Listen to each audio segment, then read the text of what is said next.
Good morning everybody.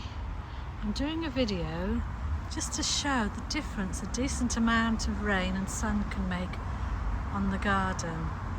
So it's poured for most of the night, a lot of yesterday morning, and basically we've had quite a lot of rain.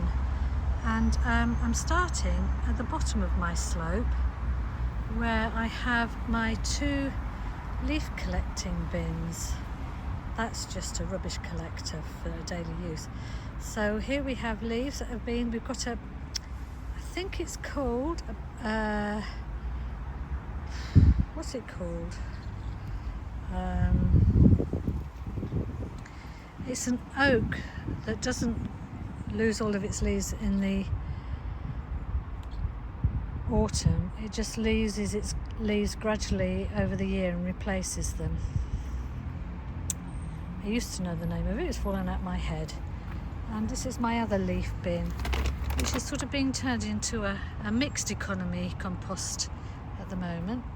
And you can see it's gone down a lot because we keep topping these up, but it seems to be in a good space. And I've recently cut back these laurels so they're getting more access to the rain. And I think we'll probably have some pretty good stuff come next year. So I'm going to walk you up the slope. I'm sorry if I sound a bit puffy, but there we are, I'm an old gadgie. And up the slope we go. And the first thing I want to show you as a transformation is this row of potatoes that were really struggling. And I was watering them on a regular basis, but some proper rain and they're really coming into their own. So I'm quite pleased with that. It's the first year they've been there and I think they're doing okay. I'm also putting lots of compost on them just to improve the soil. And I've got some more potatoes I've stuffed in this little corner here. That water is a bit murky, but it doesn't matter if you just put it on the outside plants. The peas are growing like topsy and they're really pretty. So they're like having ornamental sweet peas, but you get the benefit of peas to eat afterwards. I have beans here, broad beans, and they're coming along okay. I was worried about these because it's quite dry here. We've got a lovely traditional oak there, but it's very big and lush. So these plants don't get a lot of water, but they seem to be doing okay. And you can see I've got beans, plenty of beans. This plant in particular, I'm going to pick those for my tea. Just slowly come up so I don't make you dizzy. And I have a broad bean on this side. I don't know if you can see, it's a bit later and it has been pollinated and it is making some beans. So I think we're going to have some broad beans this year. I didn't expect we were going to earlier on in the year.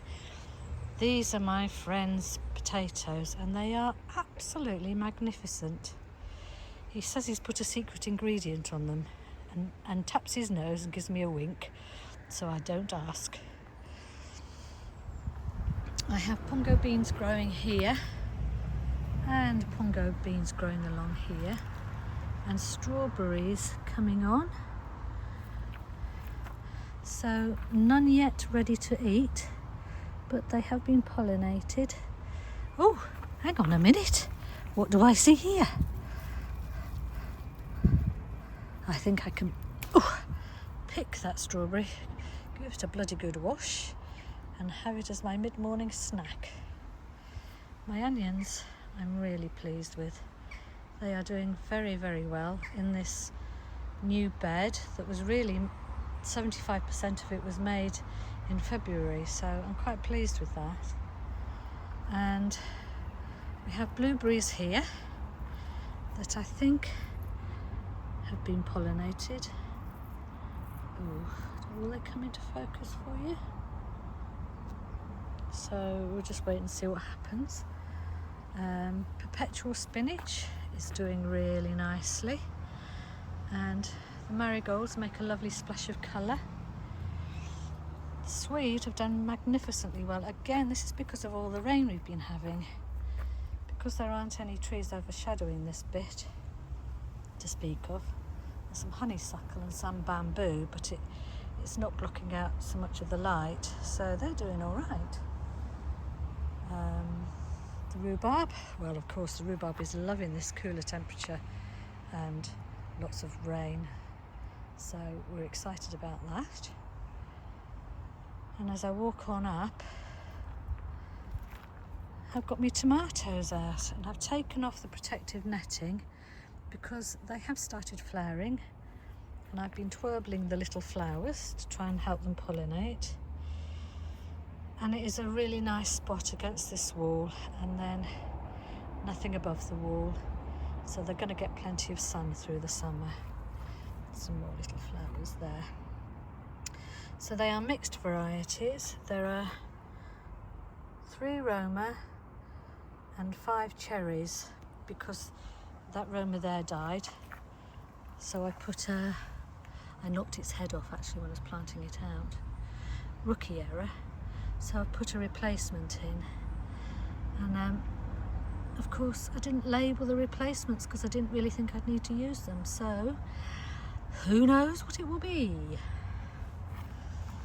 And as we turn around slowly, these mange too. I put a big box of them out in the hallway of the building that we live in, and they were gone within 24 hours, and there are a load more to pick now. I'll probably pick some more tomorrow when there are more of a better size. But can you see those lovely red ones? We had some of those yesterday. Well, they're purple, aren't they? Some of those yesterday.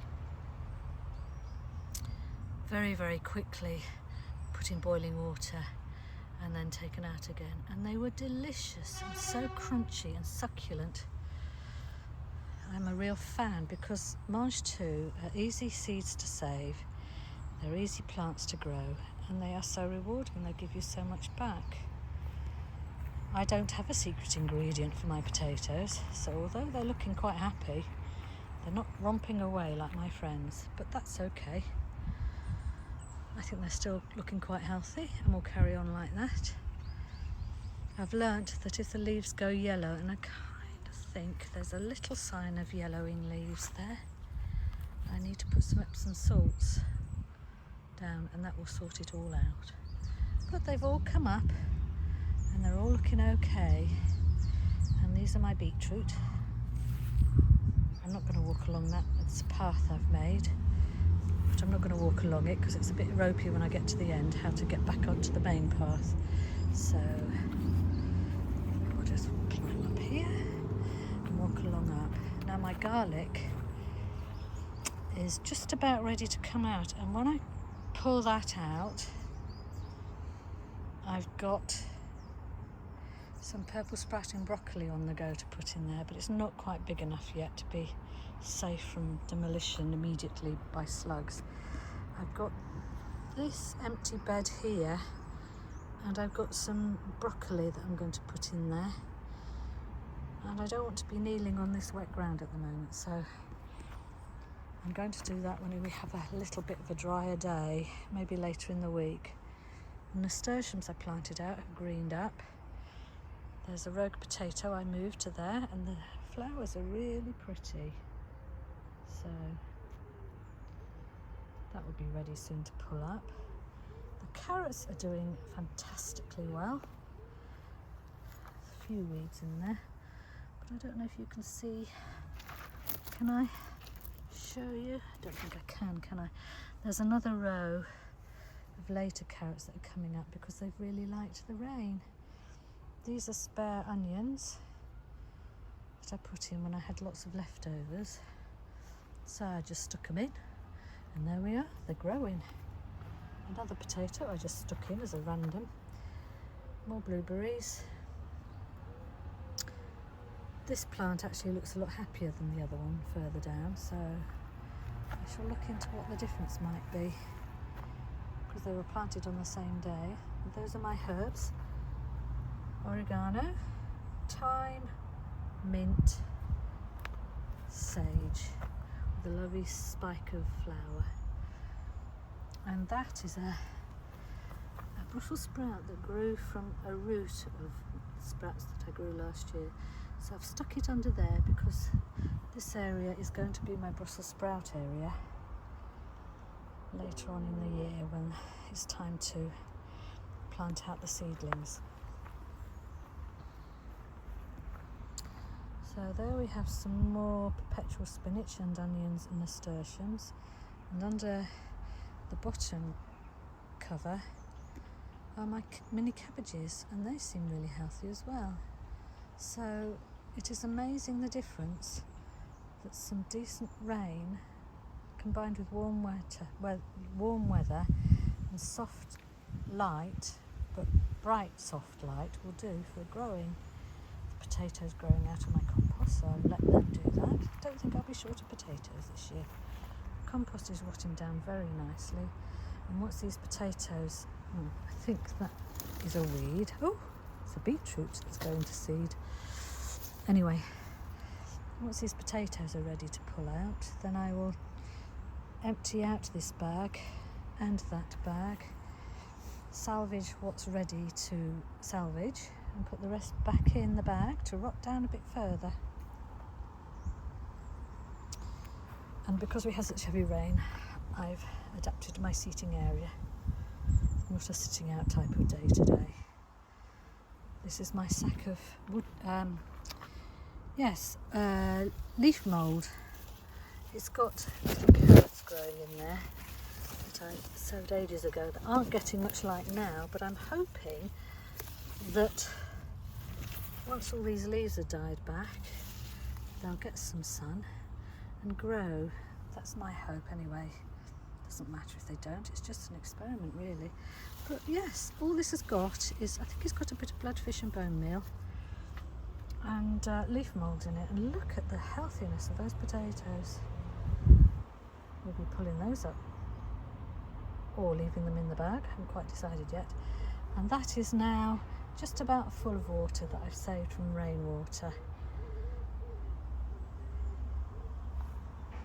So I think it's not going to be a bad year for growing. I was a bit worried earlier because it gets so dry, but we had such a good sunny warm start, and now we're having warm and wet, and I suppose the only thing to be really wary about is blight. But other than that, I think we're going to have a good year this year. I hope everybody else is feeling positive about their gardens. Thank you for watching. Any ticks or comments or likes or anything like that will be very gratefully received. Thank you for all my subscribers, and happy gardening.